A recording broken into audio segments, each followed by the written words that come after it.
Gisèle Gramard, vous êtes l'auteur de L'Apollon de Lillebonne, récit biographique, paru à l'Harmattan. C'est un récit biographique, qu'est-ce que ça veut dire?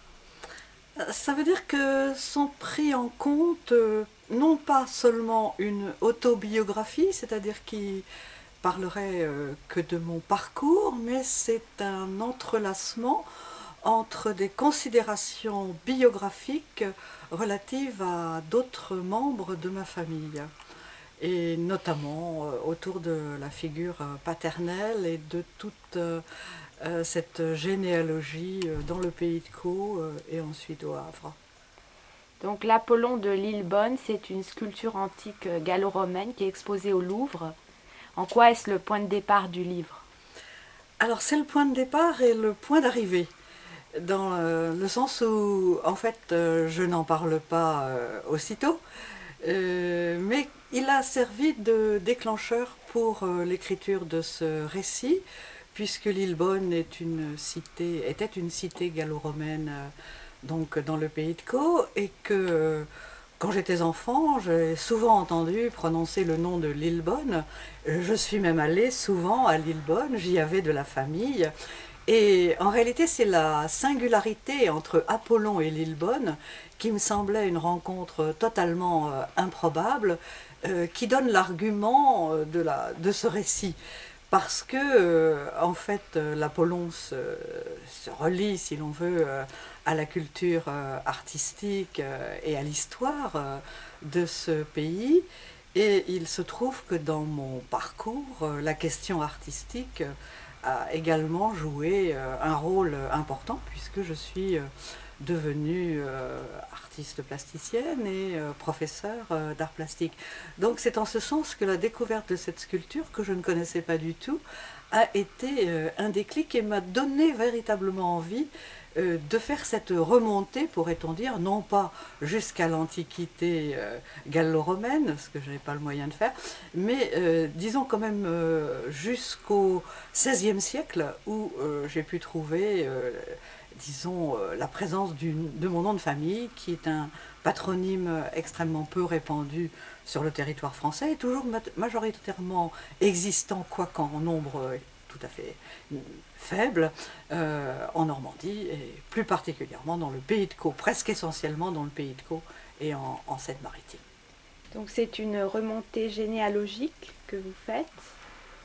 Et vous évoquez aussi des références artistiques, littéraires, comme Maupassant.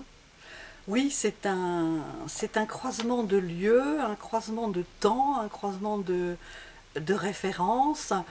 Bien sûr, je connaissais Maupassant parce il est né à côté de Fécamp, il avait une maison familiale à Étretat, et je connaissais surtout en fait sa trajectoire qui le mène à Paris, et beaucoup moins les écrits qui s'appuient sur sa connaissance du pays de Caux et des paysans du pays de Caux.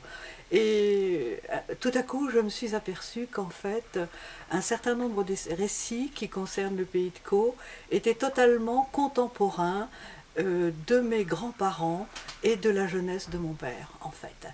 Et je n'avais jamais fait le rapprochement, tant il est vrai que quand on est enfant, évidemment, on n'a pas la notion du temps, la notion de l'histoire.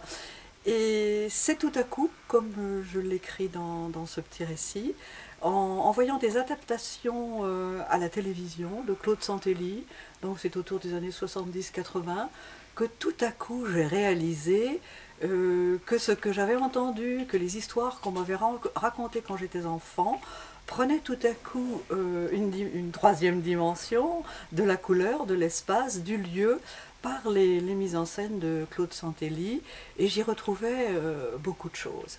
Voilà la place de Maupassant particulièrement, qui est aussi une place critique selon moi, dans le sens où la manière dont il parle des paysans et des paysans pauvres du pays de Caux est souvent très condescendante, et du reste je me suis permis d'inscrire dans mon ouvrage une de ces nouvelles qui s'appelle Au champ, qui est une nouvelle à caractère extrêmement dramatique, puisqu'il s'agit de la vente d'un des enfants d'une famille auprès de bourgeois ne pouvant pas avoir d'enfants.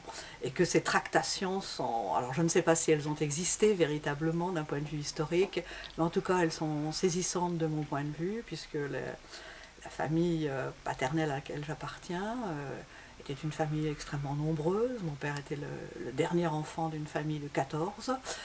Et donc tout ça m'a beaucoup ébranlé et m'a un peu agacé, disons aussi, la manière dont Maupassant parle des paysans pauvres notamment.